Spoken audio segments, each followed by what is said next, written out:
और मैं बड़ी सौभाग्यशाली हूँ कि मेरी टीम में इतने सुंदर सुंदर मेरे सारे भाई म्यूजिशियंस हैं जो हर कदम पे मेरे साथ रहते। कोनो दिन ऐसा लगेला कि आज तो हम ना गा पाई, तो हमारा राहुल भाई कहेला कि तू गाओ ना, हम बानी लोग पीछे से बजावत रहे, जहाँ गड़बड़ाई नहीं तहाँ संतोष दूसरा धुन उठा लेवे। तो गोलू के तो छोड़ दई, तो करमवीर दीदी है, करमवीर दीदी है, आहई हमारा अमितवा बी भाई बा सोनू। हाँ बी मतलब बहादुर, बस बस ये चाहिए। बी से बेईमानो हो गया, बी से बेईमानो हो रखो तरह, बी से बकलो। अब जाए तो बी से, अब जाए तो अनुपमा अब बी से बर्बाद हो। ओ बता दे लगा ना ना कहो कि आज हम के मुआ दिल बड़ी के रुख से पर्दा हटा दिल बड़ी कि आज अच्छा कटी दिन बुझाता। यही सब विवेकवा के लेके आई बनी। कहाँ गई भाई हमार देखो अपना संग। आज अच्छा कटी दिन बुझाता कि भुरही मुस्कुरा दिल बड़ी, भुरही मुस्कुरा दिल बड़ी, भुरही मुस्कुरा दिल बड़ी, भुरही मुस्कुरा दिल कि आज हमके मुआ दिल बड़ी, रुख से पर्दा हटा दिल बड़ी।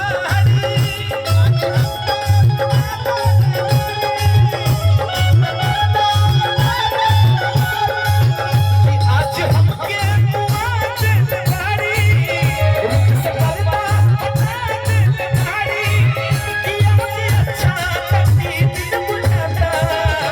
भुरही मुस्कुरा दिल बड़ी, भुरही मुस्कुरा दिल बड़ी, भुरही मुस्कुरा दिल बड़ी।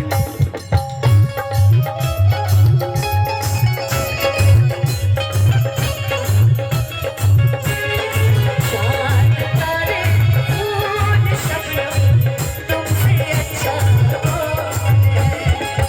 कोई रुत हो कोई मौसम, कोई रुत हो कोई मौसम तुमसे अच्छा कौन है। चांद तारे फूल शबनम तुमसे अच्छा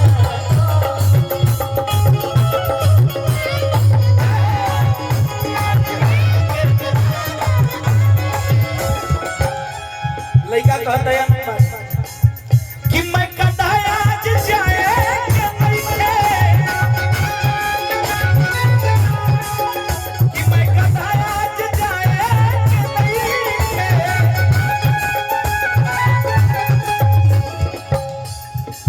कि मैं कदा आज जाए के नइखे।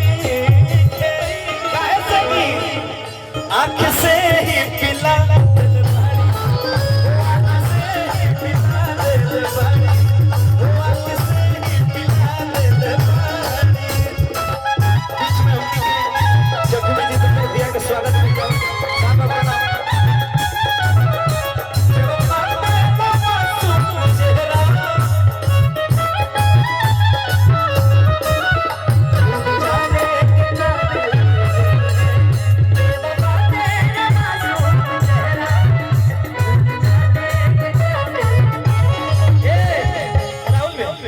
ना हम बेवफा है ना आप बेवफा है, ये समय बेवफा है। इस समय बेवफा है कि कुछ सुलगत में पिघलत अंदर,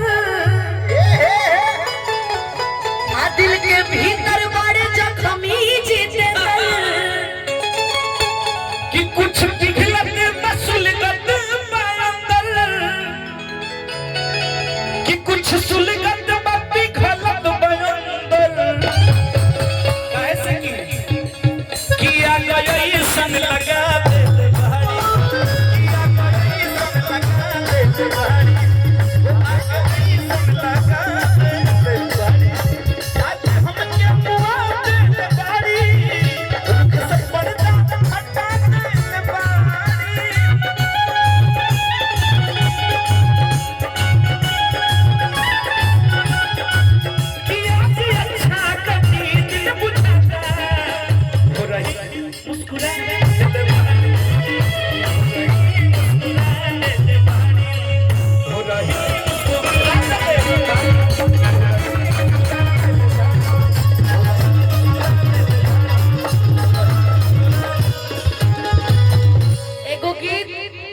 भैया